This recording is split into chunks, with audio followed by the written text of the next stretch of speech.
Greetings and salutations. Welcome to this episode of Playwright Spotlight. Before we begin, smash that like button, subscribe to the channel, leave a comment down below, and share the show with a friend. If you're listening to us on your favorite podcast platform, be sure to leave a 5-star review and subscribe to the channel.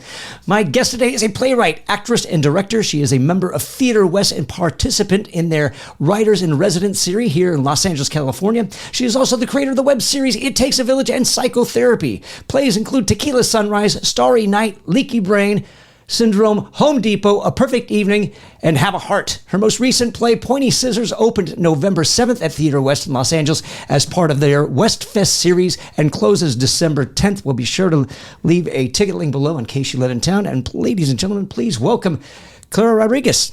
Hello. Thanks for coming on. Okay, I have to correct you already. All right. What did I mess up already? We close December 7th. Did I say 2nd? I think you said 10th. I hope, God, I hope not, because otherwise I can't read, because I've got 7th on there. I kind of think you said 10th. All right, we'll go. We can always fix that. I can't hear. No worries.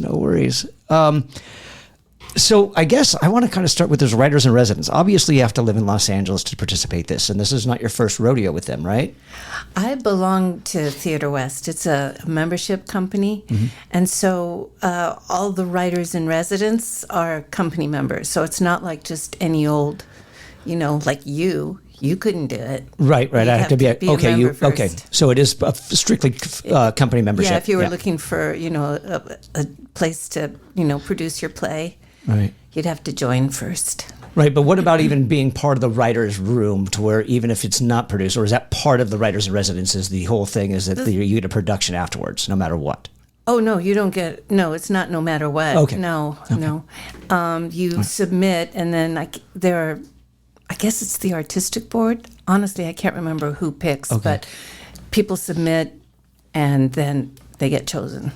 Okay, and what's that whole process? Like, do you come up with a concept and bring it to them and say, this is what I want to be writing on, and then you workshop it, or? It's actually the opposite of that. Oh. People workshop their stuff all the time. They have writers' workshops Tuesday nights.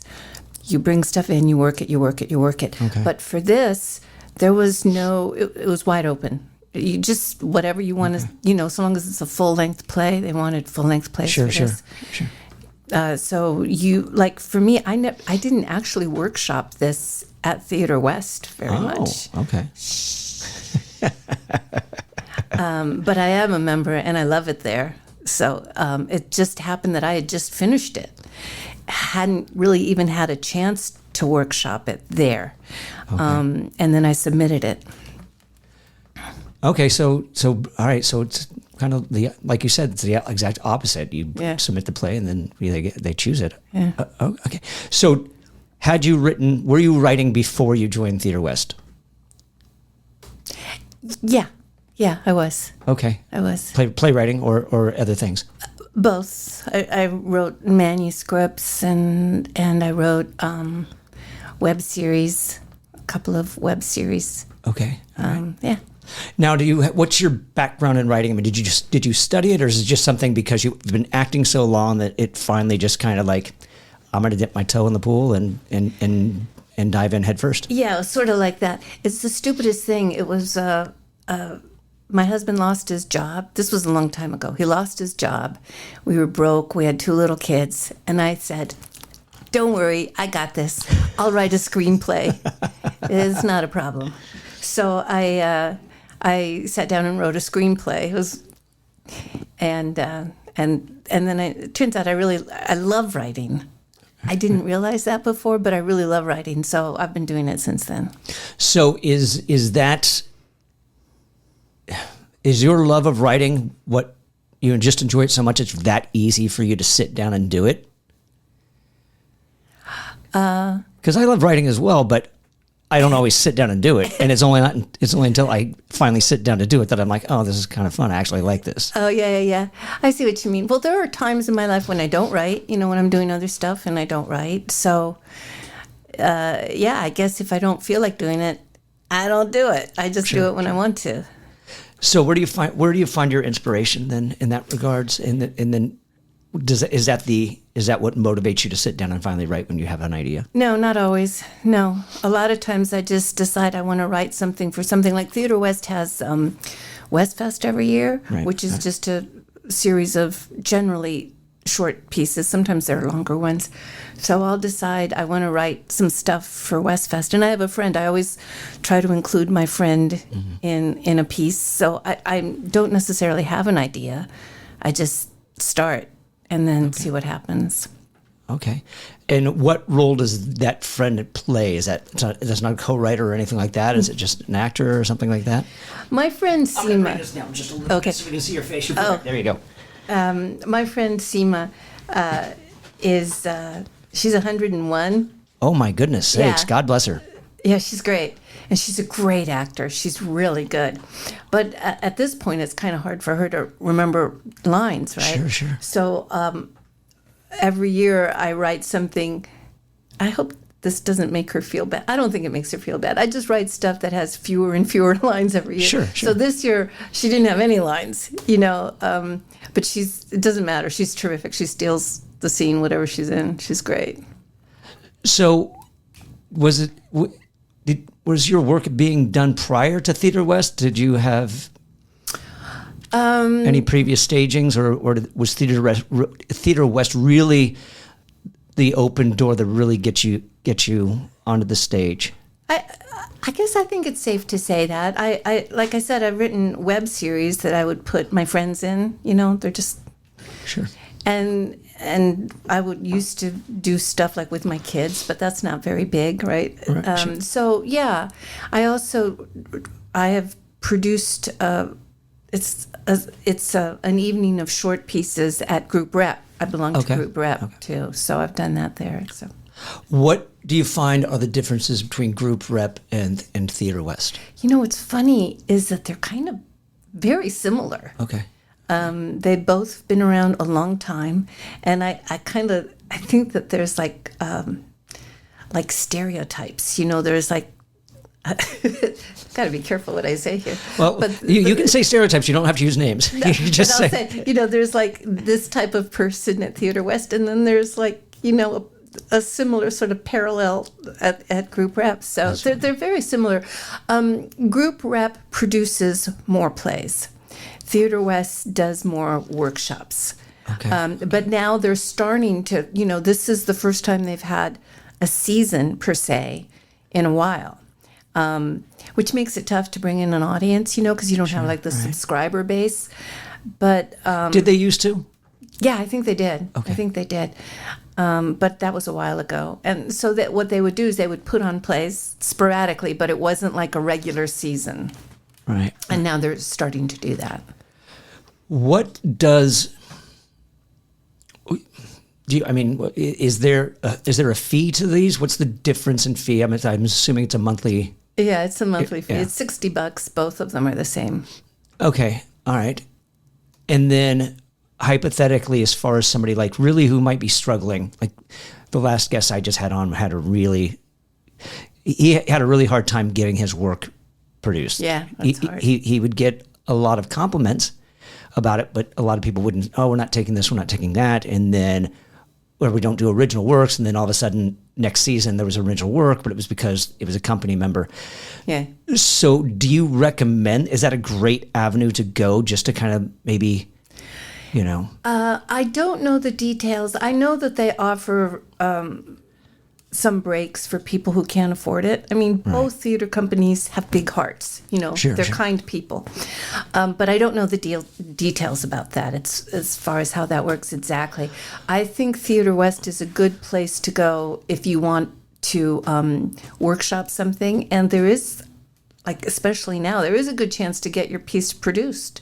There really is. Sure. And I only ask, because this gentleman's in Rhode Island, so obviously the prices aren't going to be the same, the fees won't be Yeah. the same, the opportunities will be completely different. But it's just like, in your experience, would you give that advice to say, look, if you're struggling to get your work out there, there's no guarantee, but this might be a good place to start?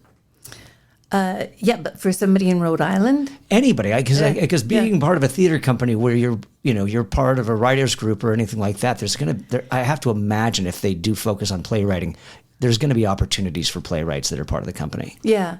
Yeah. I mean, there's no guarantees, obviously, but yeah, I think it's a really good place for that, because even if you don't get a full-length piece produced, you will definitely get a short piece produced in Westfest. That's not hard to do. Sure, okay. That's just, if you want to do it, you just do it. Well, it also seems to me that Westfest or Theater West really has a great relationship with reviewers. Yeah. You know, as a matter of fact, now that I think about it, I think they did a 2-day workshop with different reviewers that came, and you could, you know, kind of quiz them and Oh, really? build a relationship. Yeah, this was, oh boy. This was way prior to COVID, probably 2018, 2017 maybe. So it was a great resource, and I don't know if they still do it, because again, this was prior to COVID. So, you know, and I'm sure that like all theaters, they're still even 5 years out, they're still struggling to get back in.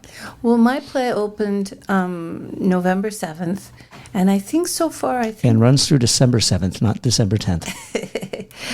I think so far we've had 8 reviewers, I think. So that's pretty good. That's right? huge. Yeah, that's good. Yeah, so Phil Sokoloff is our press guy. He's a very nice man. So once you get a run, because you've done quite a few plays at Theater West, right? I wouldn't say quite. I've done quite a few short plays at Theater West. And then once you've done that, what's your next step? Do you just put it in the drawer and let it be and say I'm done, or do you get it back out there? I tuck it in. One of them was turned into a short film. Okay. Yeah, there was I could say her name, Ursula. Was a Theater West member, and she also has a production company with her sisters. I think it's called Five Sisters. Okay. And it was with my friend Seema. Oh, nice. Okay. Yeah, she and I were both in it, and they turned it into a short film. I think they, send it to festivals and stuff like that. Okay, so you have no interest in sending your plays out, or do you? It's not that I don't have interest so much as that I suck at it. I guess I don't have enough interest to make myself knowledgeable about how to go about all this stuff. I'm not a good salesperson. So yeah, I've got a ton of short plays that I've written in my computer. I don't know. Maybe when I die, my kids can sell them. I don't know. I don't know what you do with them. Well, you could send them into. I mean, there's plenty. I can turn behind me, and you'll find probably a zillion books of short plays that, I forgot the series. That it was Great American Short Plays, I think, and they would do it as a yearly thing, like 1993 to 1994, 94 to 95, and so there's a lot of opportunities out there, and that's just for publication purposes. That's not even to get your work out there, and maybe there's plenty of short play festivals as well. Yeah, and your kids don't step up and say, "Hey, what do you want to do with this? No, let us help." They're total jerks, my kids. Okay, so now I'm going to be interviewing you to find out what to do. I think I'm just too lazy, but. Well, there's lots of different, and this comes up. Well, it doesn't always come up, but it came up last episode as well. That New Play Exchange, just to upload it. I'm to upload your work, and you don't have to go to the post office even. Exactly. Yeah. I'm sure you're computer savvy, unless you're going to tell me that you write on an old Smith typewriter. No, I have a slate, and then I etch it into the slate. I want to see that in a play. That you wrote. So I imagine you're pretty tech savvy that you could, tech savvy adjacent. These days, I'm right there with you. Yeah. I'm still trying to figure out how I can handle this. This is impressive. This whole thing. Thank you. So, when did you finally start deciding that you're going to start really like? Was it just after that when you said, "Don't worry, I'm going to write a screenplay"? And whatever happened to that screenplay? I got an agent. Oh, really? Yeah, I actually have a funny story. Well, I don't know how funny. It's actually more sad. Yeah, so I submitted this screenplay to several agents, and one of them said, "Yeah, this is great. Come see me. This is great." And then I make an appointment. And they said, yeah, we definitely want you. I went, oh, okay, cool. I have an agent. This is so exciting. And then I hear from another agent who's like a big shot. Even I, who know nothing, had heard of this agency. And they said that they were interested. And I said, because I'm an idiot, I said, oh man, I wish I could say yes, but I already said yes to this other guy. And they said, oh, okay. So I go to see the other guy, and it turns out it's like this, down this dark, creepy alley. Oh, yikes. Yeah, and it was just, right away my heart started sinking. And I get to the front door, and it's one of those things where you push the buzzer and then someone yells at you. Oh. They go, come on up. So I climb up, like 5 flights of stairs to this. It looked like Sam Spade's office. It was like... I'll take that in a second. Well, it was kind of like that. So I go in there and I say, I'm looking for, I can't remember their name, but the person who had written me and said they were interested. And they said, oh, he was an intern. He doesn't work here anymore. Oh, no. And I went, oh, great. You can cuss. It's okay if you want to. So then I said, well, he said that, and they said, yeah, we're your agent. And I went, oh, okay. And then they never did anything. And at one point I called them and I said, are you really my agent? Because nothing's happening. And they said, we're your agent because we already spent over $40 on FedEx sending out your script.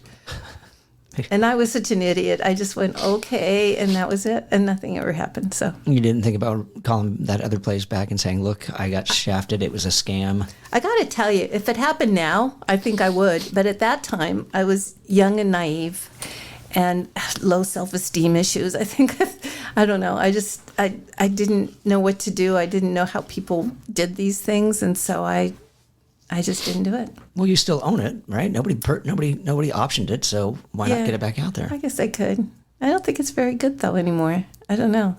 You don't think it still applies? I don't know. I mean, I thought it was good then, but it was my first thing. No, I don't think it's that good, honestly. So you don't think it would hold up and to where, it's a period piece, somebody might be interested in it? Maybe. Fair enough. So then where does playwriting come into play for you? Where does playwriting come? After that moment, I should be more specific, sorry. Well, then I wrote, like I said, I wrote several manuscripts, didn't do anything with them. And then I wrote web series. And then I had kids, so I wasn't acting. I was just sort of writing while they were at school. And I guess it was after I joined Theater West, which is maybe 8 years ago or something, that I started doing more plays. So what's your process? You sit down at your computer and you just do you write linearly? Do you take notes? Do you get an outline? Do you say scene 1, this is what I'm doing, scene 2, or it's just as it flows? And I have tried doing that. That doesn't work for me. Sure, right, I'm right there with you. But I'll tell you how I wrote Pointy Scissors. Okay. I do this thing called Right Away. It's on Zoom, and it's kind of a combination of an improv show and writing. So you have to write a play. There's an audience, a Zoom audience that gives you suggestions. You use those suggestions to write, and then every 10 minutes or so, they text you with another suggestion that you have to incorporate into your play. Oh, interesting. At the end of 45 minutes, you've got like a 8-minute play, say. Okay. And for this particular play, I think my suggestions were a barbershop and a can of tuna, as I recall. And so I wrote this piece, and I liked it. I thought, good on Clara. This doesn't suck that badly. So I put it in my computer when I was done, and kind of forgot about it. But I always kind of remembered that I liked it. Mm-hmm. So then, that was a few years ago, and then maybe a couple years after that, I took it out and I added a scene or two, and then I put it back. And then this spring, I took it out and I wrote a whole play with it. And I had it read at Group Rep, my other company, and I got some good notes, and then I rewrote it, and then bam, right away, it was like, oh, there's this opportunity to submit a play, and I just happened to have finished this play. I mean, I say finished, nothing ever really feels finished. Yeah, but that's the old adage. Right. So, but then I sent it in, and it, much to my surprise, almost immediately they said, okay, you're picked, and oh, by the way, you go up first. Oh, wow. So, Wow. yeah, so it was like, yay, oh no, kind of. So that's what happened. So is Right Away still around? Yeah, it's, yeah. And I'm assuming it's WRITE Yeah. AWAY.com It is right. I don't know if there's a .com or It's- .org or maybe something like that. I don't. That's a good question. I don't know. I'll It's research right it. away. I'm going to Look it definitely up. It's include it in the show Laura notes. Livingston, Ken Adams. Ken Adams wrote a book that's a little bit famous. If only I could remember what it was called. It's something like How to Improvise a Full-Length Play. Okay. Those might not be the words, and they might not be in that order, but it's something like that. And I knew them because I used to do improv for many years in New York and stuff. So I knew those guys from New York, and they do this every month. And I think it would be of interest to writers. Yeah, all right. I don't know so much to other people, but it's a really fun thing to do, and it's a really good writing exercise, I think. No, absolutely. Are there other, I don't want to say workshops, other organizations that you belong to in that regard? Not the theater companies, but I mean, it's like something like Right Away or something like that, or other resources that you use online to help you with your writing? No. No. Okay. Okay. No, that's all right. Okay. So if you got a full length play, you break it out every once in a while and add a scene or two, and then you get a full length play after you get your notes. And then you went into rehearsals, which you're directing as well. So what kind of feedback are you getting during rehearsals, and are you doing any rewrites during this time? No, nobody gives me feedbacks during rehearsals. None of your actors are asking questions like, "Hey, this doesn't sound right. It doesn't. I can't." They're I way don't get too the flow. nice to do that. No, I on my own did very minor little things. I know I cut a few paragraphs or like a page out at one point. Okay, so you kind of are doing rewrites during rehearsals where it's like, "Oh, that didn't sound right. Yeah. Or that doesn't quite work Yeah. the way I intended." They're kind of minor. There are some ad libs that the actors, because my actors are really great, and they've added some, the occasional ad lib that I went, yeah, I'll take credit for that. So we've had a couple of lines here and there that they've, thrown in that I think are great. So. Okay, and then, so how do you like directing your own work? Have you ever let anybody else direct your own work? Yes. And how does that compare between the two? What do you enjoy it, or do you not say never letting anybody touch my work again? Kind of that. I'll tell you, I'm kind of a control freak. Okay. So I know it's that's not a good thing, but it is what it is. So it is hard for me to have somebody else who direct my stuff. Sure. I have to admit, I find it like when I write, I write dialogue, but I don't do a lot of explaining what I mean by the dialogue. Sure. I don't think you necessarily have to, but yeah. And that's great if somebody takes it and runs and does something you like, but if they don't, then I don't know, it just kind of makes you go, ow, no, that's not right. No. But as the playwright, you also have that right to say that's not my intention. That this is let me jump in here. As the playwright, you should be in the room. At rehearsals every once in a while, just so you can kind of say, well, that's not quite where I was going with that. This is really the direction. Yeah. Well, one of the times when I had someone else direct, the reason the other person was directing was because I was super busy. I was directing 4 other pieces at the time. Wow. So it's like I had no time. So I wasn't there. And then another time I did it, had someone else, and I guess I didn't I know myself, and I didn't want to be an asshole, so I sort of stayed away because, I wouldn't want to be a director and have me there in the, Sure. So I was trying, not to be a control freak. But yeah, you're right. I could have maybe occasionally said a word or two. It sounds like everybody at Theater West is just way too nice and just. Well, Theater West really is like a family. Not necessarily a functional family all the time. What family is? Yeah, right. But they've been around forever. People have known each other literally 40 years. Wow, there's history there.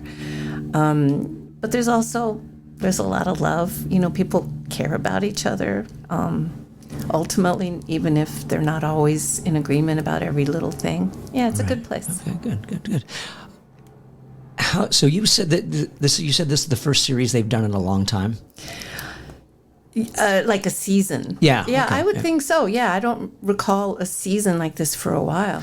Do you know, and you don't know the process that they go through and it's just the board, or is it you as a theater company where you guys get together and say? No. Okay. As far as picking, yeah. this is a board. No, it's not open to the general, company. It's the board picks. Okay. Yeah. And then how does so you don't get a say on what plays get picked. How do they do auditions then? Well, the plays get picked, and then the directors hold their auditions for the company, like that. Are most people across the board, are they all, writers and directors and actors, or, just some company members just act and they just wait for those opportunities? Some people just act, some people just direct, some people just write. I think some people just direct, maybe not. But definitely some people are just writers and don't act. And you mentioned that Theater West is more about workshops than anything, yes, opposed to in the past they have been. Now they're focusing more on producing plays. In the past, at least the recent past, the last few years, it's been more workshops and then sort of sporadic productions. Like maybe one-person shows or even full productions, but not on a regular basis where you're going to have a year of 5 plays, for instance. They haven't done that in a while. Right. And then, so how do you still participate in these workshops? Yeah, I feel a little guilty because I haven't been going lately because I've been so busy. But yeah, they're fun. They're good. So what do they? Are there a various number of them where it's like different focuses, or are they all the same and it just depends on the time? And then what can you tell me what one looks like, or what the process is? Workshops are Tuesday nights, and the way it works is you sign up on the calendar. There's a online calendar, so you sign up and you say how long your piece is, and you as the writer, unless you want to ask someone to direct for you as a writer would pick some people from the company, or even not, to do the reading.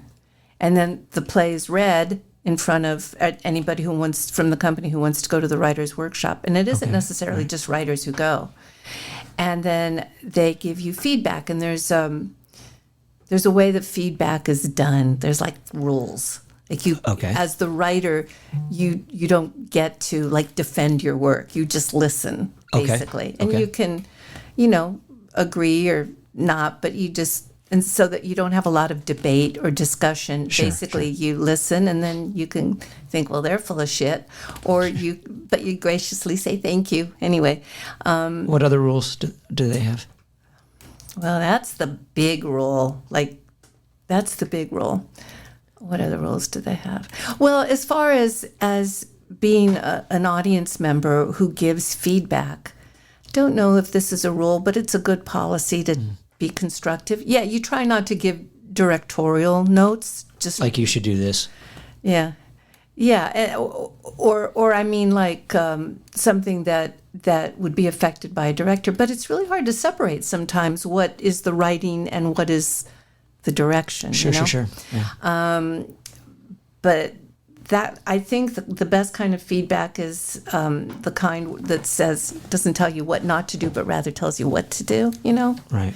And also that is, what's the word?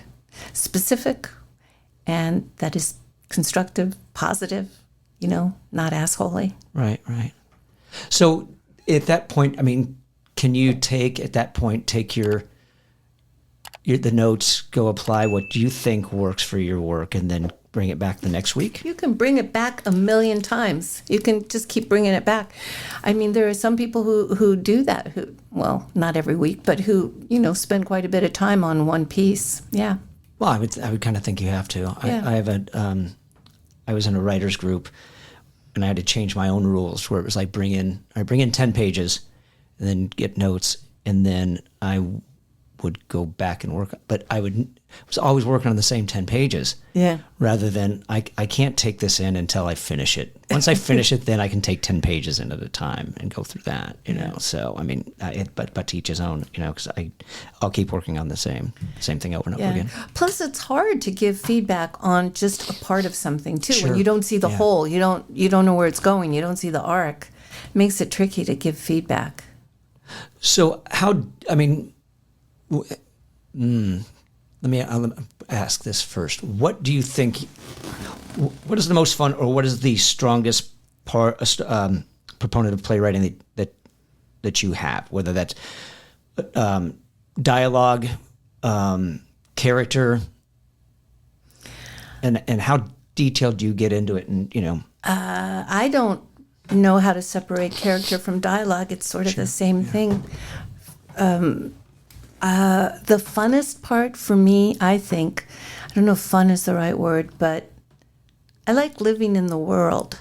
Okay. Like if you create a world, and while you're writing, you're living in it, and then when you stop writing, you still are kind of living in it. That feeling? Yeah. And it kind of gives you sort of a warm, this sounds really stupid and mushy, but it gives you, for me anyway, it gives me kind of like I'm connected to something. Sure. So while I'm living my regular life, part of me is thinking about this project that I'm working on. And then I'll suddenly, like in the shower, suddenly have this idea and go, oh man, that's great. And then you run back to the computer. That's fun, right? I like that. Yeah. I think, I like to paint, and I like to do other creative things. And I think being creative is just, again, I don't know if fun is the word, maybe satisfying, but it's a good time for me. Well, I think that there's also a sense of accomplishment where you actually, you're creating something. Right. And you have that, oh, look at that. Yeah. I did that, Yeah, yay me. Yeah, exactly. So because you're directing your work most of the time, do you direct on the page, or do you actually know exactly, well, I know what I mean, so I don't have to get into stage directions and all that goodness, or what the character's doing or anything like that? You just kind of like save that for rehearsals when you get there because you already know? Yeah, I'm not sure I understand the question. So,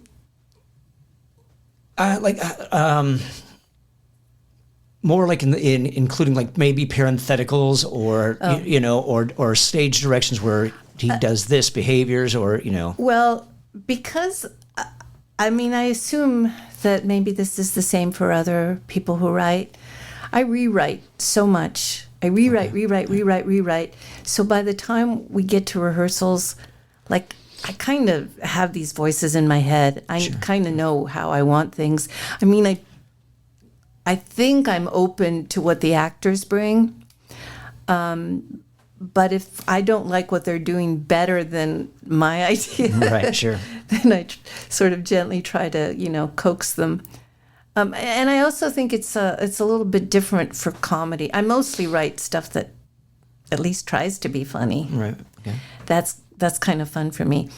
And I think that, if you're doing drama, I think as long as the characters feel like believable, real, like the reality that they've created kind of makes sense, then it kind of works. But with comedy, you kind of have to be funny, you know, Sure, and sure. sometimes that can be as specific as you need to pause right here, you know, Right, or sure. you kind of need to stress this word, or you need to speed this, you know, and I, as an actor, because I do that too, you kind of hate a director who is quite so, you know, picky with you, but a lot of times it kind of doesn't work if it isn't, you know, done just so. So do you leave directorial hints in on the page for your actors, so when when they're holding the script, that's in italics, so I know that I gotta Stress it, or yeah. maybe it's bold, I don't know. Yeah, I do that. I do that. Okay, and then when it comes to are you formulaic? I mean, I know that by this point in this scene, I know I got to throw a joke in here, or is it just like, oh wait, here's an opportunity. This might be funny. How do you approach that? Well, I don't know that I write jokes so much. Maybe I do. So is it Honestly, more maybe I do. situational? I don't mean sitcom I don't know. funny, but you know. But I think like character-wise, like Sure. I tend to like having kind of, I hate the word quirky, but people, I don't know, weird characters. I like weirdness. And that's easy too, because then if somebody is kind of weird, however they are, they tend to be funny. Sure. You know, so you don't really have to worry about trying to be funny. You just stay true to what you've created, and then it just writes itself. Define weird in your mind. What makes something weird, at least as far as your writing goes? I think sometimes it can be an obsession with something, like, there's like a infinite number of different ways a person can be weird, but Sure. I'm sure there's a bunch of that I'm weird about. hey, yeah, I didn't want to say. That's okay. I was trying to be polite. But no, you know, so whatever it is, if you're someone who's very meticulous, then you take that and run with it, you know, Sure. so that, and then you can, you know, every little thing you do is colored by that. And that can be kind of funny sometimes. Now, do you approach that where it's like, okay, well, kind of like you would like traditional comedy, like I've got a straight man, or I've got a few straight characters, but then I've got the quirky one, and the straight characters react on that? Or do you put a bunch of quirky ones in together and like, let's see what happens? You know, I don't really think it through too hard. Okay, I just okay. do it and then see what happens. Yeah, I don't really overthink it. Okay. And then so I know we talked about outlining, and obviously you don't outline, but how do you approach character when you sit down to write? Do you let them talk to you and let them tell you what your quirks are? Or do you go in and say, I know I've got this one character with this particular quirk, and let's see what happens? Yeah, I think, like I said, I don't think about it too hard. I just start writing and then see what happens, and then make adjustments later as needed. But yeah, I kind of think that for me anyway, mapping out too much, it kind of makes it dry. It Sure, takes some sure. of the fun out Yeah. of it. And so I think that the more fun that I'm having in the writing, the more fun the viewer or the reader or the actor is going to have. I could be full of shit, I don't know, but that's sort of what it feels like, that if it's easy for me to do, it's probably going to be better than something that's hard for me to do. Sure, but I think everybody's got their own approach, and where Yeah. somebody like might be a little more, and I'm going to use the word organized, and that's not what I mean. But I think the thing that comes into play that we talked about earlier, and I think I would imagine it's definitely applied to your writing, especially with a huge background, and that's your improv background. I probably think that's why the whole Maybe. structured aspect doesn't work for you. Are you aware of that? I mean, when you start writing, how much and again, I know you did right away, but how much your history in improv really affects your writing now, or does it just so natural to you that you don't even realize it? Yeah, I think that when you do improv for a while, yeah, it affects everything. Sure, I mean, yeah. certainly it affects your acting, and for your writing, it does make you makes you, I guess, be willing to go beyond what makes sense necessarily. Sure, And I think that's where the fun comes in, where you get kind of beyond the easy, safe solution to a problem, say. Sure, and I don't want to be presumptuous, but I'm assuming you and you could have done both, but I'm assuming that a lot of your background might have been long form improv. Is that true? Maybe is that the case? Not when I started out, but yeah, I also did. Yeah, I did both. Okay, yeah, because I just when the layman, if you will, and you talk about improv, it's whose line is it anyway, and that's what they think that improv is, which it is in a simpler form. Mm-hmm. But I think long form improv can help in so many different ways. If whether that's character, whether that's relationship, whether that's stage work or space work, I should say. So I mean, yeah, and you get a sense of what's needed, what needs to happen here. Yeah. But it's so collaborative that it's, in that sense, it's so different than just sitting by yourself, in your little room with your computer. But yeah, I think it does help give you a sense of what needs to happen. Sure. Is there an improv company that you kind of studied with in New York, or? I don't know. I know the Chicago scene. I know a lot of the companies in Chicago. I don't think the companies I worked with even exist anymore. I worked with First Amendment. Okay. I've never heard of them. I worked with theater sports. Oh yeah, and they're out here too. Theater sports or comedy sports? Theater sports. Okay. I've heard of comedy sports. I don't think I've heard. Okay. They're big. They're all over the world. Okay. Nice. Get with it, baby. I know, right? Get with it. And I think here they're now called improv.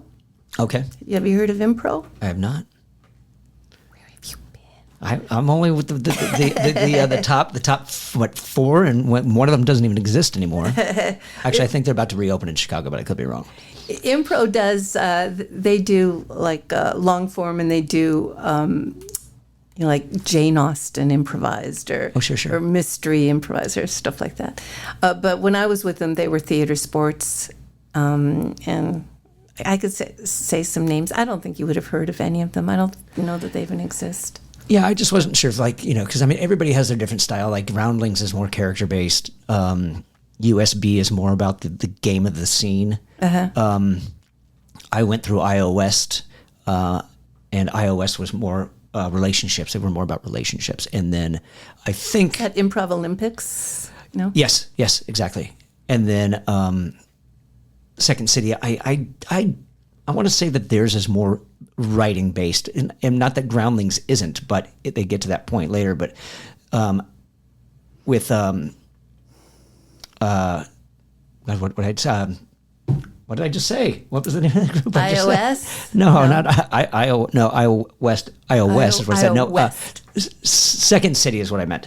I think that they're more sketch based, but I don't know. And sketch is a whole totally different animal as it is, but Well, I stopped doing improv. I stopped liking it. Why is that? I think it just started feeling like everybody was trying to be funny all the time, and it was exhausting. Yeah. So I guess I like comedy that doesn't try too hard. I find that, especially if you try really hard and then don't succeed. And I'm saying this, and now if somebody comes see my play, they'll go, "Oh man, she was trying hard and she didn't succeed." So I'm setting myself up here, but not necessarily. But yeah, so I stopped doing it, but my son does it, and I like watching him. And is he over at Impro? No, I think I don't know. He did it in college, and he does it with his friends. I don't know where. Okay. Now, do you recommend? I mean, obviously, with Right Away, yes, it's a different animal because it is specifically improvised writing. But would you recommend that for writers to just do standard long form improv? You mean standard long form improv? Yes, and because again, I just think that would help with your writing. couldn't hurt, right? Yeah. And it's a fun time. And something like Right Away, and I don't know if there's got to be other places like that. Sure, it's great because it really makes you think outside the box. It takes you out of your comfort zone, and the fact that you have to do it really fast stops you from getting inside your head. You just do it, Right. Like if they say suddenly, someone starts floating in the air, as ridiculous as that sounds, that could be a suggestion, and you just use it.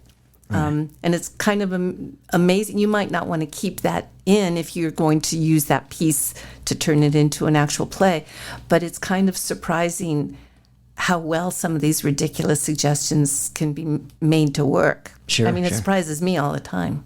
Now they're not an area based, and what I mean by that is like you can be in Anywhere. Maine, Yeah. and I can be in LA, and I can still They are. log in. Yeah, there's people in New York, people in California, all over. And how long is one session? Like when you log on, I got Right Away tonight, so I gotta log in at 6. When are you usually done? What kind of time commitment is it? The actual writing is 45 minutes, Okay. but then we read them. Oh, okay. So I think it's maybe like an hour and a half or something like that. Wow. Okay. Yeah, it's really intense. It's like you're writing really fast, and then I guess you don't read fast, but the whole thing, it feels you're exhausted by the end of it. But it's good. Now, do they limit the number of people that can be in each session? It's like, look, we max this off at 6 or 8 because if we go to 10 or 12, it's going to be way too long of a night. So this group is 6 people. This group we're going to break out into. Yeah, I probably didn't explain it correctly. Yes, you are invited to be in Right Away, and they will have I could probably get you in maybe. No guarantees. But they'll have say 5 people, and they mostly, I think they mostly have improv backgrounds, but I'm not positive about that. Not necessarily, I think. Anyway, so those are the people for the night. And then there's some people who are in the audience who just zoom in, and then while the writers are writing, the audience members play writing games. Okay. Yeah. And can the audience participate as readers? They don't, but I don't see why they can't. Right. I don't know. I don't do this every month. I only do it a couple times a year. Sure. And so I'm not sure, but I've never seen audience members do it, but I don't see why not. And then, so hypothetically, my listeners could be an audience member, but they can't just send an email and say, "Hey, I'm interested in participating in this." They'd still have to be an invite, or they would Well, I don't think it would hurt, and then maybe they would want to see. Laura might want to see some of your writing. Sure. Okay. To be invited. Yeah, probably something like that. Okay. And so, what happens after Pointy Scissors? Or rather, I should say, what are you working on right now? Right now, just Pointy Scissor zine. I don't know. I don't know what I'm going to do next. So you don't have anything that's that you started and oh gosh, Pointy Scissors it got accepted. I got to put this away and I'll come back to it after I wrap this up. You know what? It came I was simultaneously working on Westfest because I had, I think, 3 pieces up in Westfest. So I was working on Westfest and Pointy Scissors for a while, and then Westfest was over, so I just focused on Pointy Scissors. And now, I don't know. All right. Okay. Whatever ideas might pop up, and that's what you're going to run with. I guess so. Okay. And now, we kind of already touched on this. I'm going to ask it anyways. And where can people find your work? Oh, where is Theater West? No, just in general, but we know that we're going to try to get it out there on a new Play Exchange or published. Yeah, no, they can't find my work. But you can at Theater West in Los Angeles through December 7th. And finally, are you on the socials? Yeah. Oh, okay. Want to rattle those off? Yeah, I'm socials. I'm on Facebook and Instagram. I'm so bad at Instagram because I never used to use it, and now I'm trying to promote, and I don't. I'm right there with you. It's work. I'm really old, so I don't know what I'm doing. But I've been posting little little videos, like highlights of the show and some review quotes and stuff on Instagram. And on Instagram, I know I'm Clara Rodriguez Insta. No, you have to do like at Clara Rodriguez Insta, right? Okay, and I only just learned that. I'm I'm embarrassed to say. And do you want to share your Facebook page? I think it's just Clara Rodriguez. All right. There's no dot in there in between or anything like no, that, or 16 at the end, or No. All right. All right. I don't think so. And we already established you were set painting today, and now you're on the way to the show. Are you going back to the theater to get ready for the show tonight? No, I was set painting at group rep. I Okay. like to paint. So. All right. Well, Clara Rodriguez, thank you for coming on to this Playwright Spotlight. Thank you for having me. Thank you for tuning into this episode of Playwright Spotlight. Again, smash that like button, subscribe to the channel, leave a comment down below, and share the show with a friend. If you're listening to us on your favorite podcast platform, be sure to leave a 5-star review and subscribe to the channel. And in the meantime, and until we see each other again, keep writing.